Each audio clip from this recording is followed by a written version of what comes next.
Trait d'union entre l'Est et l'Ouest et entre différentes cultures, Belgrade est l'une des plus anciennes cités d'Europe. Avec plus d'1,5 million d'habitants, la capitale de la Serbie puise son énergie dans le passé, mais aussi dans l'avenir. Ici, la Sava se jette dans le Danube. Cette ville, qui se situe à la croisée de routes commerciales anciennes, exerce sa magie sur tous ceux qui la visitent. Les voyageurs ont l'occasion de remonter dans le temps en se rendant à la forteresse qui domine le parc Kalemegdan. Les premières fortifications ont été érigées à la confluence de la Sava et du Danube par les Celtes au IIIe siècle avant Jésus-Christ. Le site fut ensuite conquis par les Romains. Il a été totalement détruit 44 fois au cours de l'histoire. Kalemegdan, c'est le cœur de la ville. Ici, on peut voyager dans l'histoire. Ici, c'est la partie romaine des fortifications et là, c'est la partie médiévale. Là, on est sur le mur austro-hongrois. Au fil des siècles, Belgrade a vécu 122 conflits. Sa forteresse en particulier a été utilisée pendant les 2 guerres mondiales pour la défense de la ville.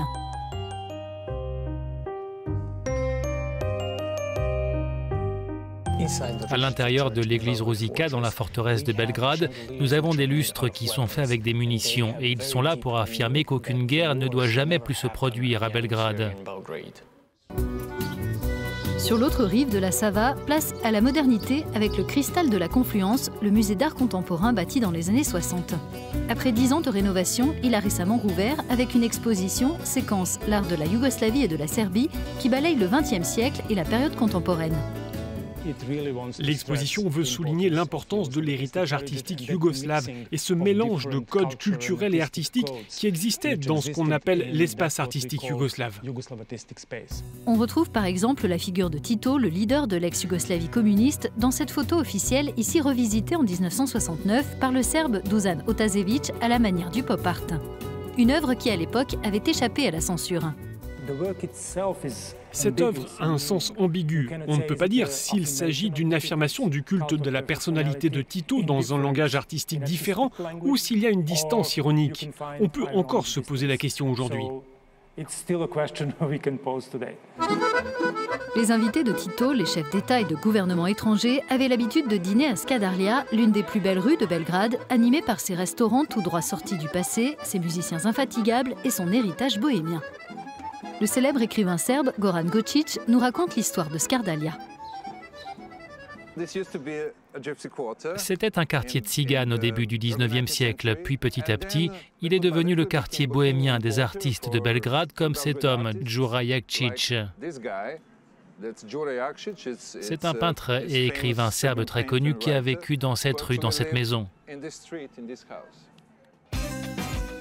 Le restaurant des Trois Chapeaux a ouvert en 1864 et Đura Jakšić y a passé des nuits à chanter et à trinquer avec d'autres célèbres écrivains, mais aussi musiciens et comédiens du Théâtre National, situé juste à côté.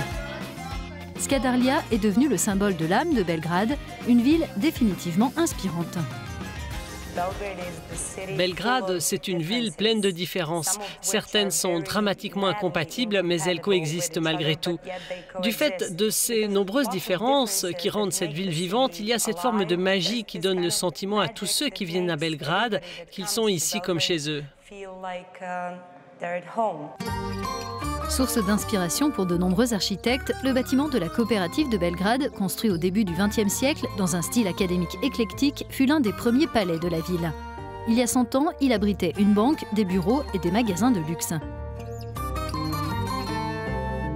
Les architectes de l'époque avaient la difficile mission de faire ériger sur un sol très irrégulier un bâtiment qui avant tout devait illustrer la puissance et la stabilité de la coopérative et montrer que l'argent qui y était investi était en sécurité.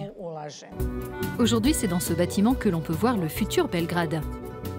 Belgrade Waterfront est l'un des projets immobiliers les plus importants d'Europe. Il comprend le plus grand centre commercial de la région, des bureaux et des hôtels et résidences de luxe. À terme, la rive de la Sava accueillera 14 000 nouveaux habitants.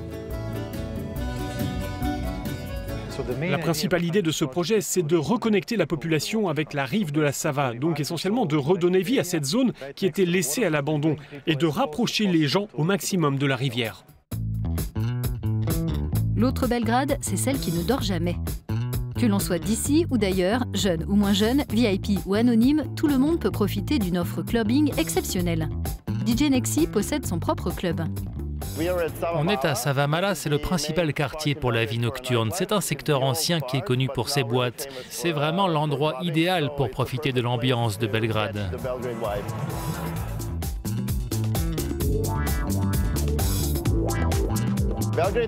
La vie nocturne de Belgrade est spéciale à cause des gens de Belgrade et des Serbes, parce qu'ici, on vit pour la fête et la fête ne s'arrête jamais.